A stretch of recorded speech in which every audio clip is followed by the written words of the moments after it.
Focus Podcast. Aujourd'hui, je reçois à nouveau Théo Goyot pour un deuxième épisode. En juin dernier, il a traversé la Manche pour la première fois en relais, mais il ne s'est pas arrêté là. Le vendredi 5 septembre, tard dans la soirée, il s'est élancé en solo pour nager 44 km qui séparent l'Angleterre de la France. Résultat, je vous laisse écouter l'épisode. Un défi hors du commun, une aventure humaine et sportive pour une bonne cause et une source d'inspiration incroyable. Théo, bonjour. Bonjour. Est-ce que tu as bien récupéré ? Oui, j'ai assez vite récupéré. Ouais, pas trop de dégâts de cette traversée ? Physiquement, très peu. Musculairement, plutôt très peu. Mais au niveau de la bouche, j'ai beaucoup d'irritation. J'avais la langue gonflée, la glotte très gonflée. Et ça a mis bien 3-4 jours à se remettre. Ok. Ouais, donc quand même un petit peu de séquelles à la suite de la traversée. Ouais, c'est les frottements avec le sel. On le sait, dans les entraînements, je m'étais déjà un peu fait des irritations. Mais bon, forcément, j'étais jamais resté aussi longtemps dans l'eau. Donc, Surtout dans l'eau salée. Ouais. On va démarrer par ton relais en juin. Ouais. Comment tu l'as vécu ? Je l'ai vraiment pris comme un entraînement. J'étais du coup encadré de 2 autres nageurs. Donc Thibaut qui, lui, avait déjà traversé la Manche en 2020, si je me trompe pas. Donc et Emeline, une autre nageuse qui aime bien se mettre des petits défis aussi comme ça, assez sympathiques. Donc ça m'a permis de tâter le terrain déjà sur l'organisation, sur les déplacements, sur comment se passe une traversée, sans être trop stressé par la performance sportive, parce que dans tous les cas, je me disais, au pire, faut juste retourner dans l'eau et tenir 1 heure, et puis avec l'équipe, ça ira, quoi. C'était un roulement d'1 heure chacun, c'est ça ? C'est ça, on se relaie toutes les heures, et on était 3, donc on nageait 1 heure, on se reposait pendant 2 heures, et on y retournait. Ok. Comment ça se fait que tu as nagé avec eux ? C'était des amis, tu connaissais ou... C'est des personnes que j'ai rencontrées lors de différents stages en mer, où je m'entraînais pour découvrir justement la nage en mer dans le froid. Donc Thibaut, il organise lui-même son propre stage en Bretagne. Et puis Emeline, on s'est rencontrés aussi lors d'un autre stage. Et là, vous vous êtes dit, on va essayer de le faire en relais.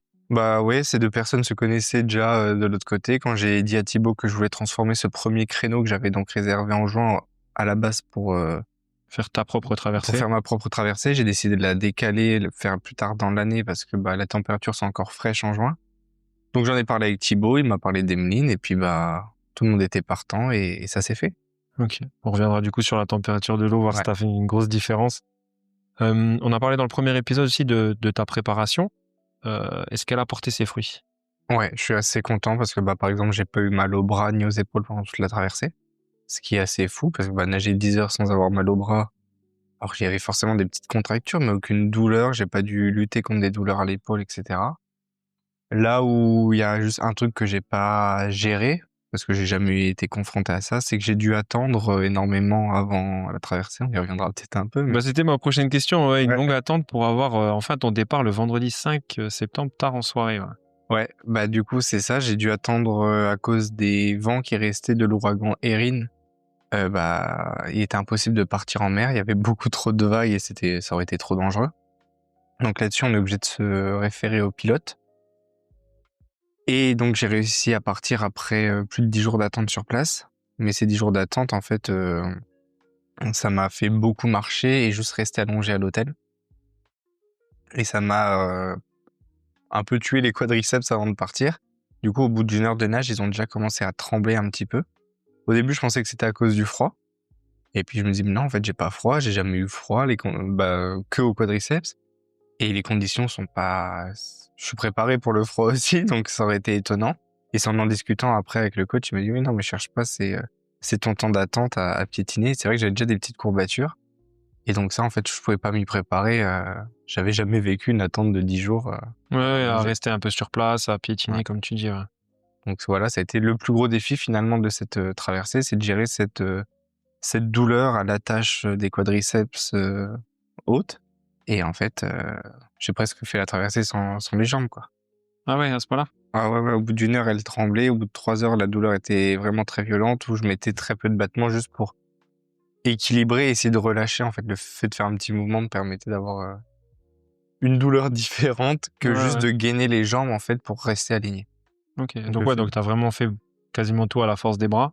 Ouais, Et bah t'as pas eu de douleur particulière. non, ouais, voilà, c'est là où je suis assez content. Et puis j'ai eu froid, forcément, on est dans de l'eau à 18 degrés, mais j'ai pas tremblé en nageant. Je tremblais des fois quand on s'arrêtait un peu pour des ravitaux, donc c'est à peine 30 secondes. Donc le corps se refroidit pas vraiment et dès que je repartais, j'arrivais à me chauffer tout seul. Donc pareil, la préparation sur le froid a payé. Et t'as vu une grosse différence entre juin et septembre? Alors en juin, la température de l'eau était beaucoup moins homogène que pendant la traversée, où en fait, quand on était vraiment au milieu de la Manche, là, on a eu un moment où j'ai nagé pendant 1 heure à 15 degrés. Et là, j'ai eu j'ai eu vite froid en 1 heure. Et j'ai eu au niveau des plages, déjà en juin, on avait des températures assez hautes autour des 18 degrés. Donc là, par contre, quand tu viens de 15 degrés, t'as l'impression que l'eau est chaude. Et du coup, là, j'ai eu une bonne température de 18 sur toute la traversée. Et ouais, je pense que j'aurais quand même réussi en juin, mais je serais sorti dans un autre état, je pense, avec le froid. Ouais, bah 3 degrés, c'est... Ouais, On ouais, se ouais. disait 3 degrés, c'est pas grand-chose, mais je pense qu'à cette température-là, Ah ouais, ouais, la le différence, on ressent. va bien la sentir. Ouais, ouais. Donc le moment le plus difficile, ça a été tes cuisses? Ouais, bah, il y a eu différentes phases pendant la traversée, mais ouais, quand la douleur est arrivée au bout de 3 heures, de 3 à 4 heures, ça a été assez dur mentalement. Fallait réussir à rester positif. Et non, sinon, vraiment, le moment le plus dur, ça a été les 2 dernières heures, parce que j'avais beau le savoir, j'avais beau l'avoir vécu avec le relais, mais on voit l'arrivée. On se dit, bon, allez, faut pas être trop optimiste, il reste 1 heure et demie. En fait, il reste 3 heures. Donc, mentalement, Ouais, ça doit être dur. on reprend des ravitaux. Je prenais des ravitaux toutes les demi-heures. Sur les derniers temps, on était passé à toutes les 20 minutes. Il me l'avait pas dit, donc moi, je pensais qu'il s'était passé une demi-heure. Je me disais, mais ça fait une demi-heure que je nage et le paysage, il a pas changé, quoi. J'ai pas l'impression de me rapprocher. Et c'est un peu vrai parce que, en fait, le courant nous fait longer les côtes. Donc, nous, on est toujours face à la plage. Mais en fait, on va arriver Tu bien plus dérives bas un que ce petit qu'on peu. voit. Donc, c'est ça. Pour gérer justement ce côté un peu mental, t'as eu une préparation, t'as fait quelque chose de particulier pour éviter de pas lâcher justement? Non, pas spécialement. Ça a un peu été toujours mon point fort, même dans la compétition avant, c'est que bah, le niveau mental, j'arrivais bien à me débrouiller, on va dire. J'avais cette niaque qui me permettait de continuer, j'ai envie de dire assez naturellement. Donc j'ai pas fait de grande préparation. J'ai travaillé un peu avec un maître en Reiki pour plus gérer le stress de avant, pour réussir à évacuer un peu toutes ces émotions et éviter de se faire bouffer par ça ou s'emballer. Parce que bon, là, il y a eu quand même des hauts et des bas pendant les 10 jours d'attente. Mais j'ai pas eu de vraie préparation mentale pendant l'effort, voilà à quoi il faut que tu penses, tu peux te rattacher à ça. Ça s'est fait un peu naturellement, j'avais plein de raisons de nager, j'avais plein de raisons de pas abandonner et voilà. Tu peux nous les citer un petit peu? Ouais, ouais, bah oui, bah déjà, tout d'abord, l'association que je représente, hein, l'idée, c'est essayer de motiver ces jeunes, donc j'ai pas le droit d'abandonner face aux défis que je me suis mis même tout seul, alors qu'eux, ils ont des défis qu'ils ont pas forcément choisis. J'avais mes proches, qu'ils soient sur le bateau ou sur la plage, qui m'attendaient. Bah, ça aurait été très dommage pour eux de m'attendre pendant tant de temps et que j'arrive jamais. J'avais énormément de monde qui me suivait aussi, bah du coup, j'avais fait un petit groupe WhatsApp. Je dis petit, Ouais, j'étais justement. dedans, ouais, il y avait pas mal Ouais. de monde, ouais. Je dis petit, on était monté à 350 quand même, donc pareil, ça me motive d'avoir toutes ces personnes qui suivent. En plus, j'ai traversé de nuit, je m'attendais à ce que les gens dorment.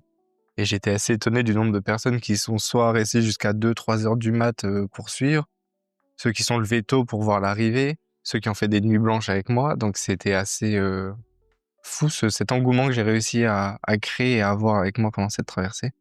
Donc ouais, ça me motive pendant, quoi. Quel a été aussi le moment le plus fort que tu n'oublieras jamais? Parce qu'on a vu le pire, mais voyons le meilleur?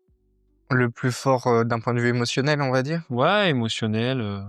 Le moment que je pense que j'oublierai pas, parce qu'en fait, il s'est passé 10 heures, mais je pourrais résumer ça en 10 minutes, parce que ça reste, je nage, j'ai mal, j'ai des ravitaux.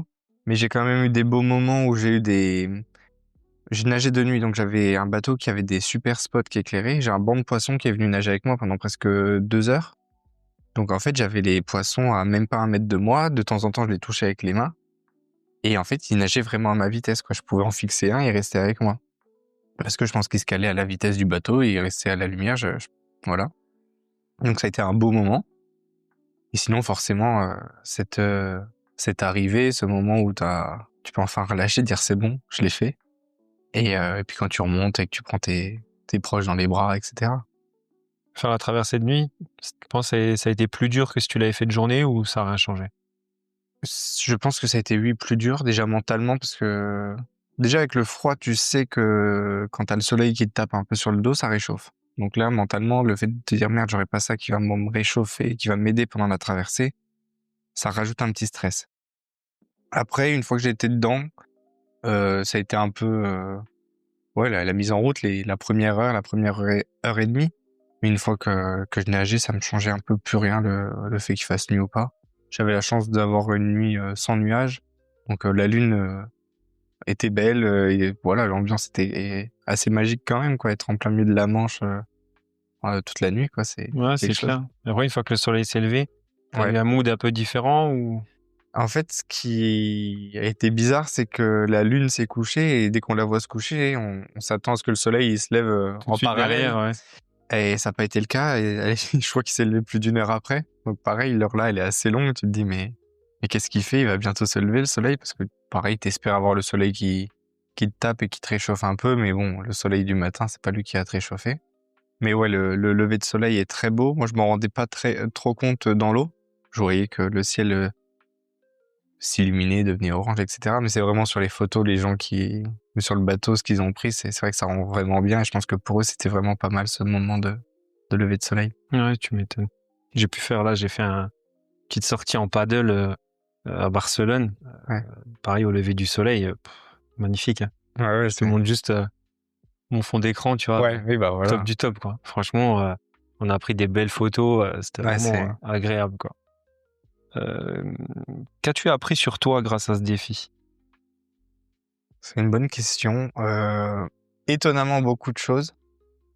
Plus sur le côté, j'ai envie de dire humain, le fait que, bah, de tout ce que ça m'a apporté de construire ce projet, de faire ce travail sur moi, de le partager et j'avais besoin de sponsors, tout ça, donc ça m'a appris à me vendre, bah, pareil, ce genre de petite interview je pense, à m'exprimer un peu mieux.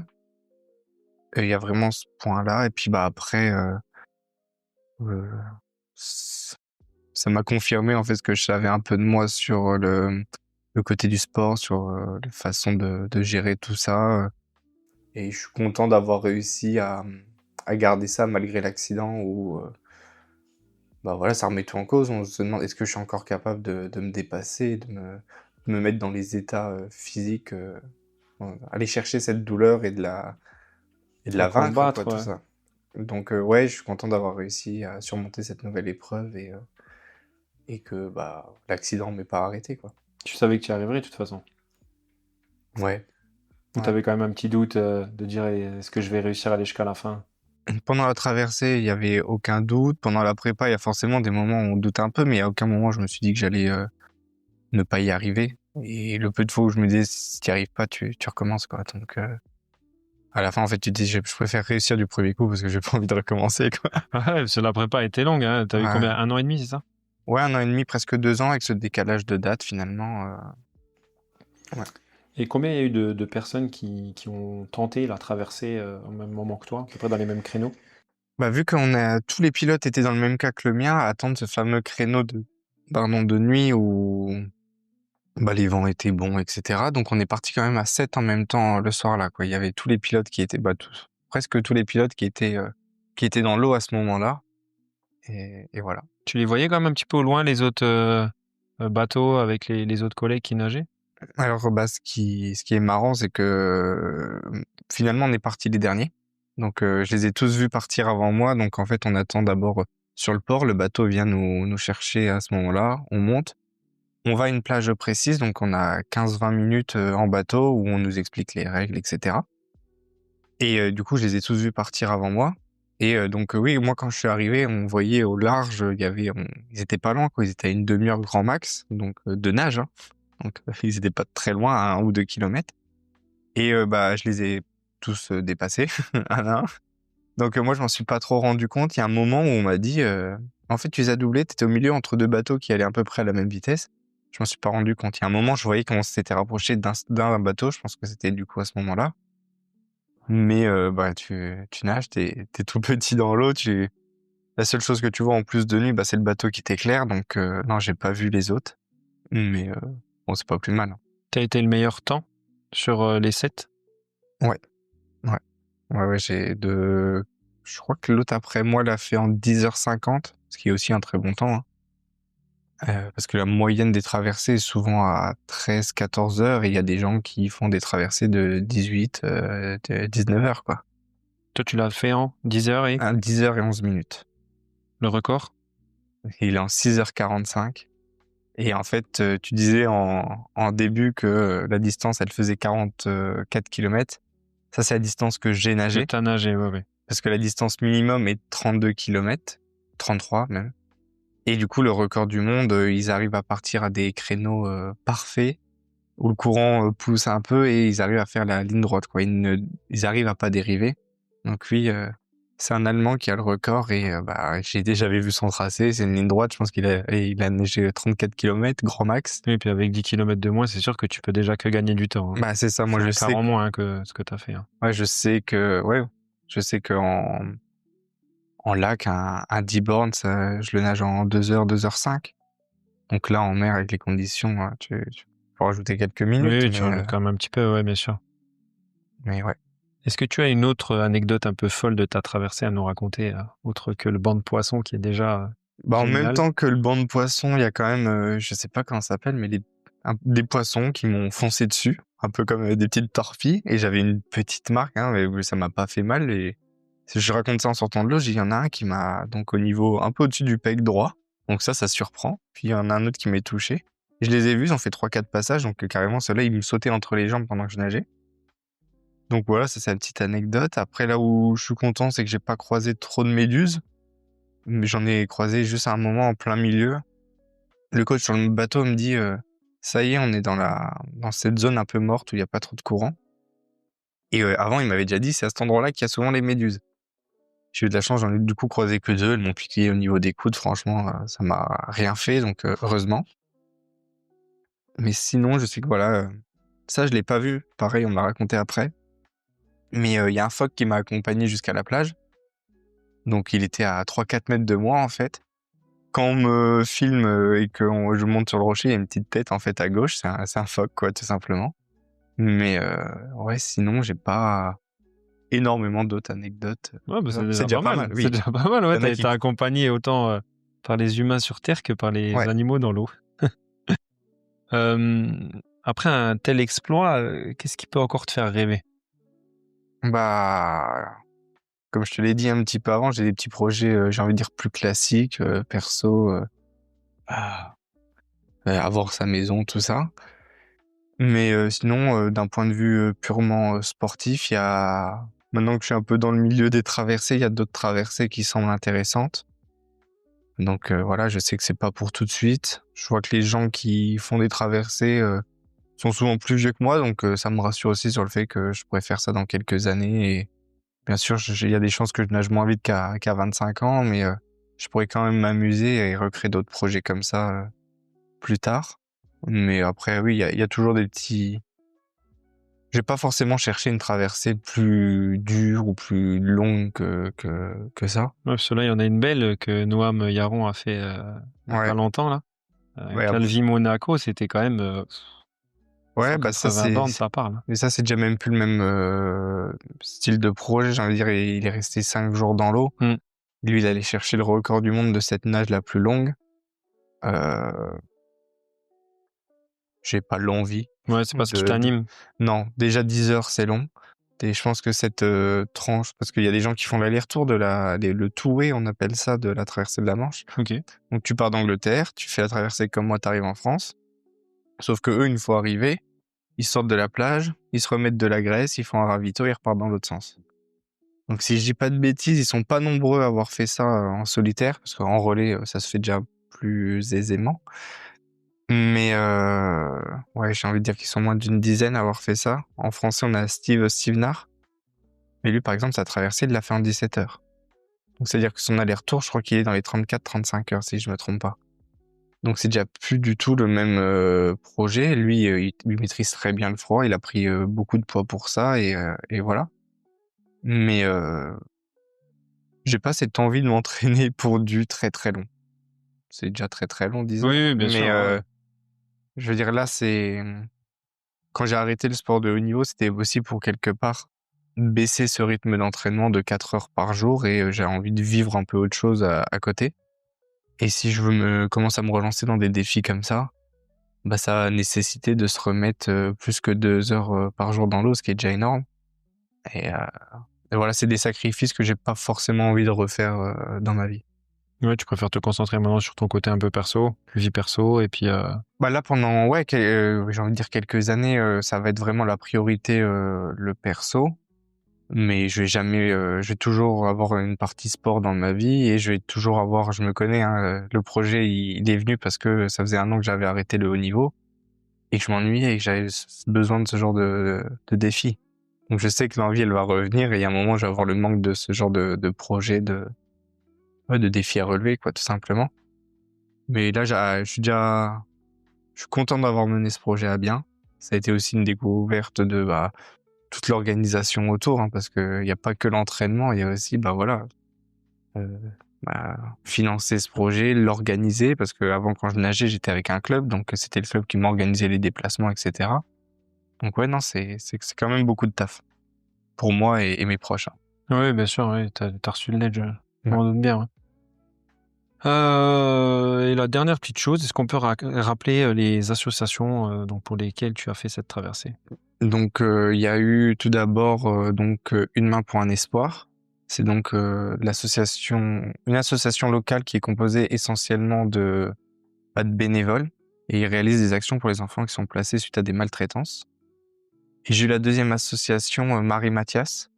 Donc c'est une association qui a été créée par les parents et les amis proches de Marie et Mathias, qui sont 2 personnes qui sont décédées suite aux attentats du Bataclan. Donc j'ai eu la chance et l'honneur d'avoir été suivi par cette association. Ils m'ont soutenu financièrement pour permettre de réaliser ça. Et pareil, c'était une découverte, j'ai envie de dire, humaine très, très touchante. Et parce qu'ils sont derrière, ils m'ont envoyé des messages pendant tout le long. Je vais aller les revoir bientôt pour partager aussi cette traversée avec eux. Et puis c'était vraiment une chance de les avoir dans le projet, quoi. Bah, magnifique. Pour la bonne cause en plus. Ouais, c'est ça. Quoi de mieux. Ok, écoute Théo, merci de t'être confié à moi après cette traversée et puis ce défi un peu fou que tu as réussi et je t'en félicite. Merci pour l'invitation et pour le temps que tu as pris. Merci. Pas de souci, on se retrouvera pour un de tes futurs projets. Pourquoi pas, on verra où on en sera à ce moment-là. Avec plaisir. Passe une bonne soirée. Ouais, toi aussi, bonne soirée. Ciao. Merci Théo d'avoir partagé avec nous les coulisses de cette aventure incroyable.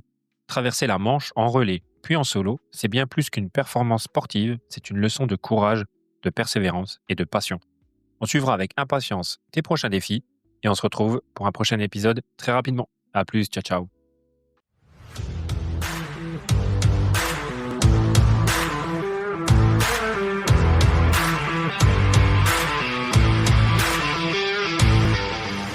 Focus Podcast.